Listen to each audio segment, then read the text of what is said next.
Welcome to the Weekday Report for Friday, October 18th. I'm Tracy Pelishek. Here's a brief look at the news. An industrial real estate broker from the Milwaukee area says the market is showing Kenosha as the epicenter for industrial growth in Wisconsin. Jeff Hoffman, Senior Vice President of Milwaukee-based Judson & Associates, said recent announcements of big-time development deals are evidence that Kenosha is the strongest market for large-scale industrial projects.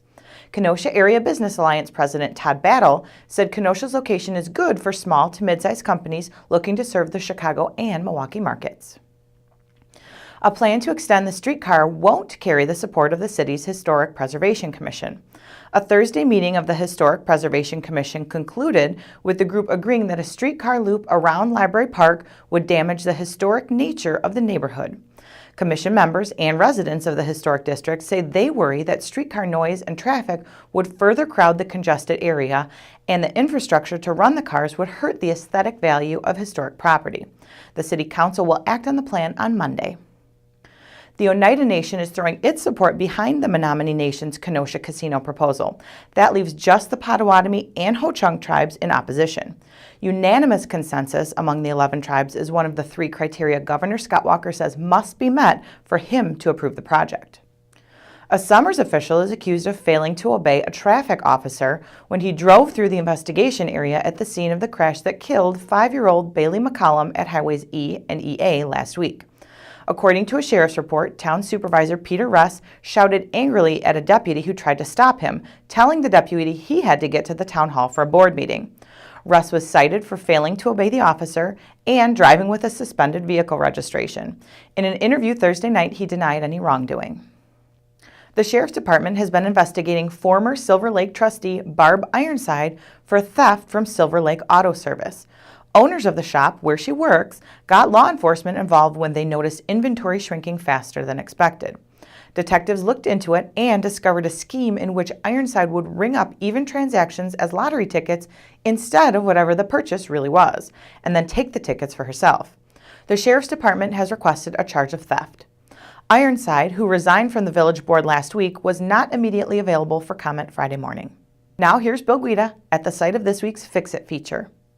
We're at 7401 Sheridan Road, where a January 8th fire led to the demolition of a single-family home after firefighters could not get inside the home due to hoarding conditions and needed to order the home razed immediately. The home was demolished as of January 8th, and the homeowner had a 10-day order from the city to complete the cleanup of the site. Thanks, Bill. For the full story, check out KenoshaNews.com or see Friday's Kenosha News. What's trending today? A Kenosha bartender was warned by police this week after officers saw ashtrays out on the bar. It's not the first time bars have been warned or cited for violating the statewide workplace smoking law that took effect in 2010. 3 years in, do you think the ban's working? Tell us on our Facebook page. Up next is Diane Giles with Voices on the Street.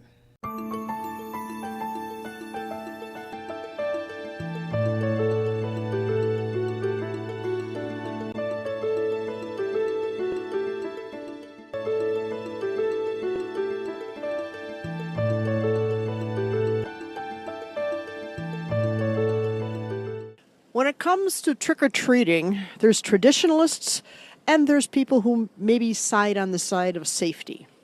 This is Diane Giles over at Kenosha News. And I came out to Target today to ask people here, what do you feel about nighttime trick-or-treating? Do you prefer it in the night when it's spooky?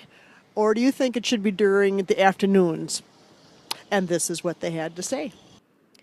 I think it's fine during the evening if the parents are with the children and if they're of age to be out alone with the parents' permission.